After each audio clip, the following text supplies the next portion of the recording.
Hello, my name is Scott Slater. I'm the Vice Principal of Bowen Island Community School, School District 45, and this video is a brief introduction to BC's new draft curriculum. The draft curriculum, for now, is just that, a draft. It was released by the Ministry of Education in October 2013, and teachers have been gaining familiarity with it since that time. So far, most elementary and middle school subjects are available. There are numerous differences between the current curriculum and the draft curriculum. In this video, I plan to highlight four. First, the big ideas, also known as enduring understandings.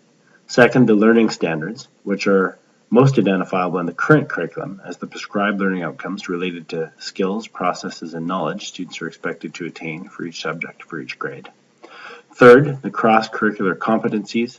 And finally, implementation links, which are still under development.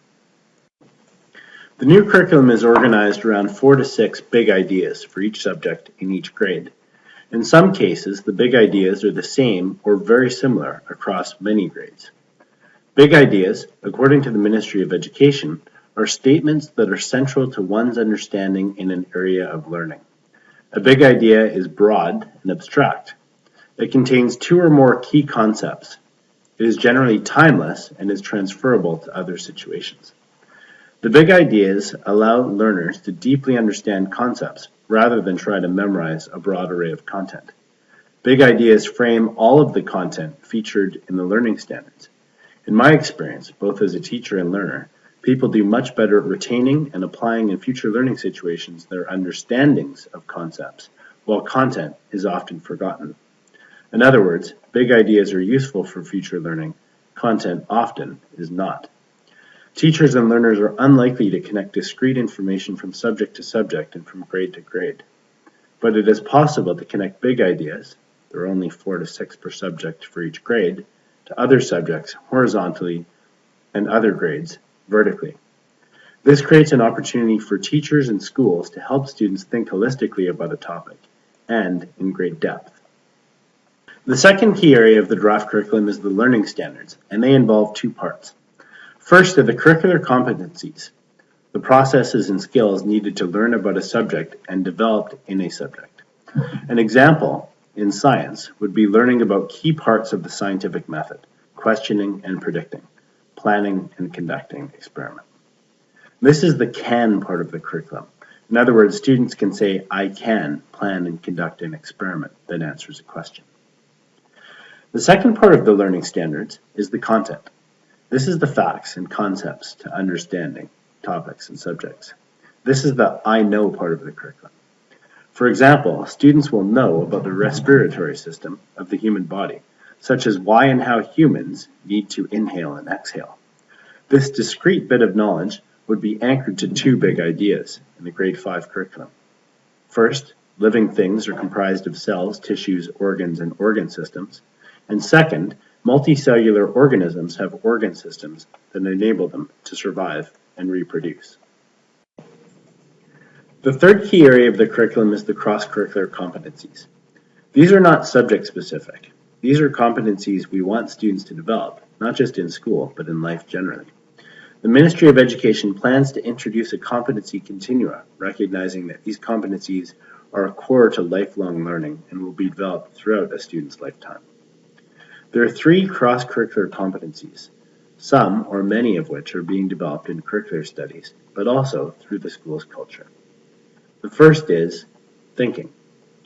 The knowledge, skills, and processes we associate with intellectual development. It is through their competency as thinkers that students take subject-specific content and transform it into new understanding.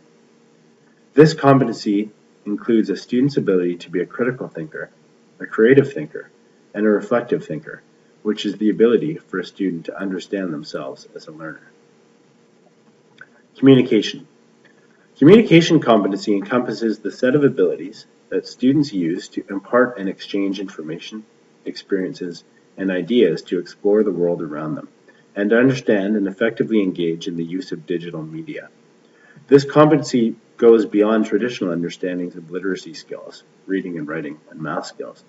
It includes exchanging information, experiences, and ideas through many modes, such as written language, spoken language, movement, body language, images, and symbols. It also includes digital literacy, which includes assessing, evaluating, and using digital information, as well as creating and using digital content in an ethical and effective way. Personal and social. Personal and social competency is the set of abilities that relate to students' identity in the world, both as individuals and as members of their community and society. Personal and social competency encompasses the abilities students need to thrive as individuals, to understand and care about themselves and others, and to find and achieve their purpose in the world. Personal and social competency is a responsibility the school system shares with families and communities. The last area of the curriculum are the implementation links, which are in development. These links share curricular goals and rationale, and will share instructional examples, student supports, to help teachers differentiate instruction so all students can be successful, self-assessment examples, learning resources, and embed Aboriginal perspectives into the curriculum, in part through the First Peoples principles of learning. There is much more to learn about BC's new draft curriculum. It is an exciting document that provides opportunities to emphasize deep thinking over attaining broad knowledge, acquiring knowledge through inquiry to develop key concepts, skills that help students be practitioners of their subjects, and opportunities for teachers and schools to personalize and contextualize learning. Thank you for listening.